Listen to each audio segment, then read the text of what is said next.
Present ఈరోజు వచ్చిన ప్రోమోలో గౌతమ్‌కి అలాగే పృథ్వీకి ఇద్దరికి పెద్ద వార్ నడుస్తుంది. గౌతమ్ ఒక పక్క మీరు గ్రూపిజం ఆడుతున్నారు. మీ గ్రూప్‌లో ఒకరిని ఒకరు నామినేట్ చేయలేదు తప్పున్నా కూడా కావాలని చెప్పి మీరు వైల్డ్ కార్డ్‌గా వచ్చిన వాళ్ళని నామినేట్ చేసి హౌస్‌లో మీకు అడ్డంగా ఉన్నారని చెప్పి వాళ్ళని బయటికి పంపేయాలని చెప్పి చెప్తున్నారు. దీనికి సంబంధించి నేను ఇక్కడ డిఫెండ్ చేసుకోవాలని చెప్పి ఖచ్చితంగా మాట్లాడడానికి వచ్చా పృథ్వీ. ఇక్కడ గొడవ స్టార్ట్ చేశాడు పృథ్వీ. ఇక అసలు మ్యాటర్ ఏంటంటే గౌతమ్ వాదిస్తున్నప్పుడు పృథ్వీ ఎందుకు వచ్చాడో అర్థం కాలేదు. నిఖిల్ రోహిణి ఉంది. వాళ్ళు వాదించుకోవాలి కదా, మళ్ళీ పృథ్వీ ఎందుకు వచ్చాడు? ఇదే కదా గ్రూపిజం అంటే. దీని గురించి తేజ అయితే ఒక మాట అన్నాడు. భయ్యా తేజ అసలు నామినేషన్ లో ఇట్లా గ్రూపిజం చేయొచ్చా?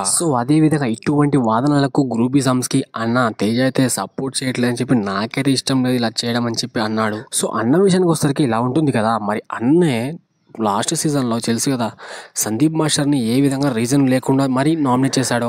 జస్ట్ నువ్వు అలా వెళ్ళి ఇలా వచ్చేస్తావు అని చెప్పి నామినేట్ చేసేసాడు ఫన్నీగా. ఇలాగా ఎటువంటి రీజన్స్ లేకుండా నామినేషన్ చేసిన వాడు ఈ రోజు మరి వీళ్ళతో సపోర్ట్ నాకు ఇష్టం లేదు గ్రూపిజం చేయడం అని చెప్పి ఎటువంటి రీజన్ లేకుండా మాట్లాడుతున్నాడంటే తనేమో అలా పోయిన సీజన్ ఆల్ చేస్తాడు, ఇప్పుడేమో ఈ సీజన్లో ఇలా జరుగుతున్నా మాత్రం యాక్సెప్ట్ చేయట్లేదు. ఇలా ఉంటుంది మరి.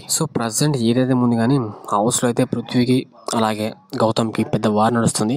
ఈ వార్లో మీకు ఎవరు కరెక్ట్ ఎవరు రాంగ్ అనుకుంటున్నారో మీ అభిప్రాయం కింద కామెంట్ బాక్స్లో కామెంట్ చేయండి.